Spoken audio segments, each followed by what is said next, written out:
Mountain Pass. Okay.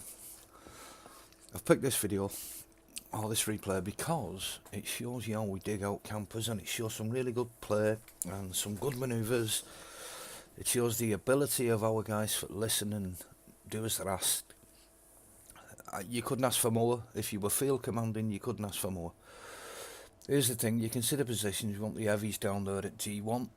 We want a light up there at D5, looking over the ice road, looking at the bridge.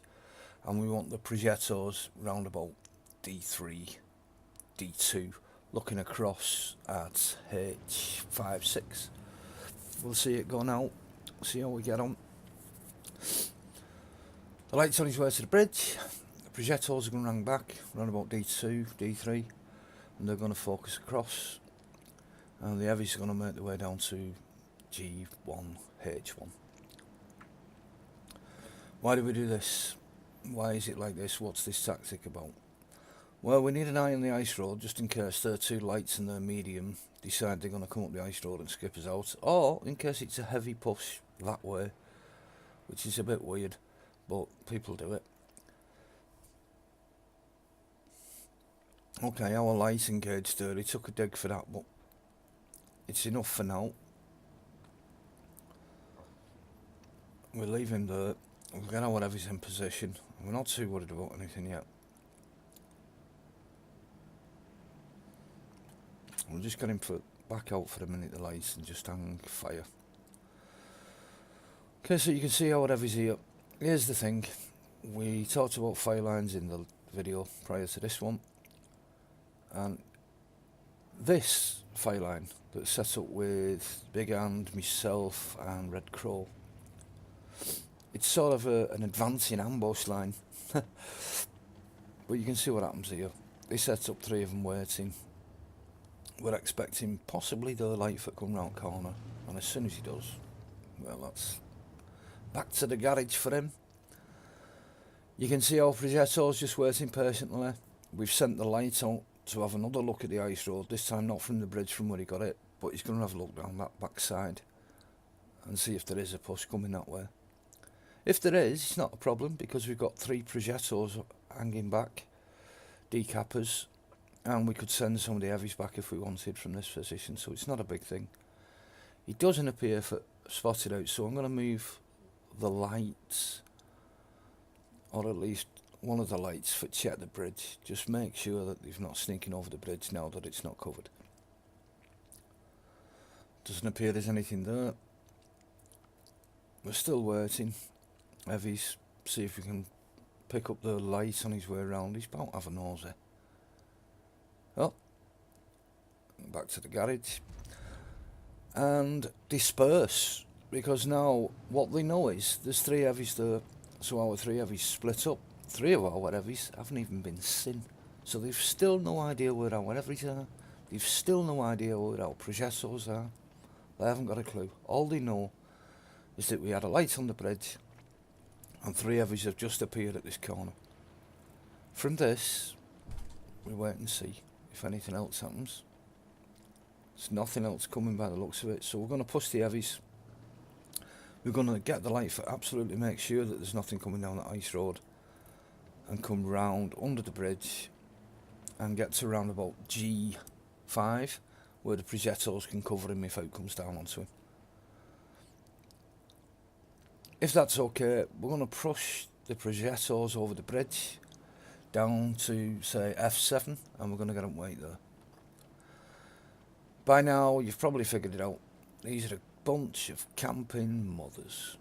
So we're going to have to dig them out, which is extremely difficult on this map, because as you can see, there's only 2 ways into the cap. It's a tough one. They could have fire lines, they've got all sorts set up waiting for us. 2 big, heavy, hard to penetrate tanks. It's going to be a bit of a struggle to dig these out.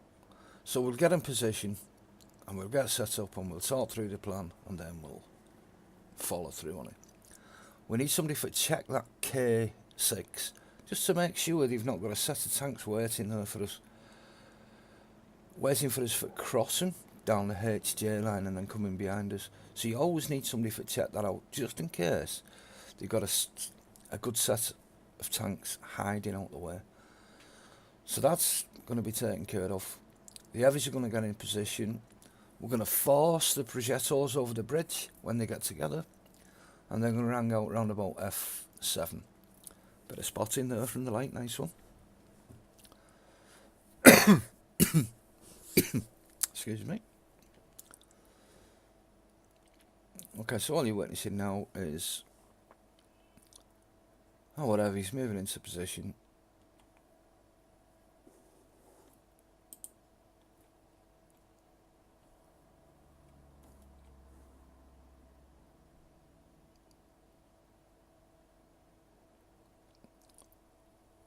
And getting ready. Oh, Progettos are getting into position. Red line is still looking out for the ice road, just in case two of them decide to disappear and go on cappers. You never know. So we hold in there as long as we can until we're ready for moving. We had a bit of a discussion about when we were going to move in. We said 3 minutes, and it turns out that we're going to do it at 2:45. So at 2:45 you'll see we start for move. This is a nice line out for the heavies, just in case they decide they've had enough and they push out. They're going to walk into an ambush fire line. Anything comes around that corner, any heavies come around that corner, they're instantly dead. If they start for pushing our mediums or whatever will join in, they're instantly dead. So we're well covered here. Nothing can get down the ice road because we'll know about it, because red line will tell us. We've got Progettos waiting for going. We've got the light waiting to suicide in a minute. And we've got our heavies lined up waiting with our commander at the back here, which is me in this game, who's carrying the artillery, which he'll let off and put in on the biggest cluster of tanks he can find once the light lights them up. So what'll happen is the light will go in first, he'll light up the clusters of tanks, we'll throw the artillery straight in, and as soon as the artillery's gone off, all our heavy tanks will push in straight to the cap. They'll sit in the cap in twos, protecting each other, focusing the fire, and as that's going off, and any clippers that they've got have unloaded, our Progettos will go in and go for the clippers. That's the plan. If it goes horribly wrong, we expect one of our Progettos to get the hell out of there, and we draw the game. So at this point, we either draw it or we win it. There's absolutely no way we can lose it. So it's either a draw or we win. That's fair enough. Here we go. The light's coming in. He's going to spot up. The artillery's going to go in next, followed by the heavy tanks, followed by the Progettos. Watch how this comes off. There they are, he's doing a good job, spotted everywhere, everything's spotted. In goes the artillery on the hill. AMX 5100's caught for it. I took quite a bit off him. In come our heavy tanks. Our light was sacrificed, he's gone. It's unfortunate, but we needed that spot. In come the heavies. Together, focusing the fire. Progettos are hanging back waiting for their move.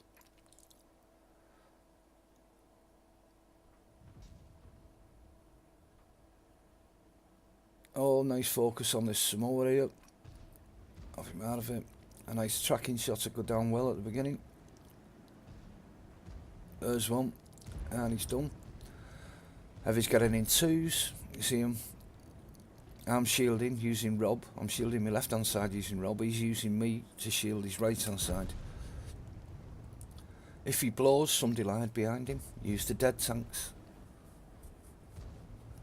Got a bit of a cough.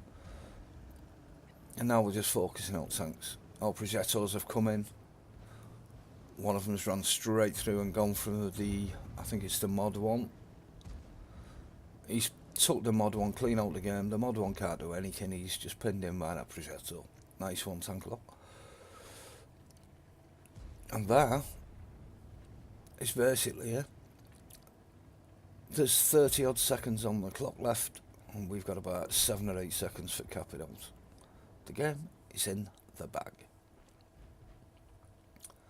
Caps out. We lost our light that we knew it was going to do, and we lost the heavy tank first one in. But he was useful first one in because we had behind him. Job's a good one.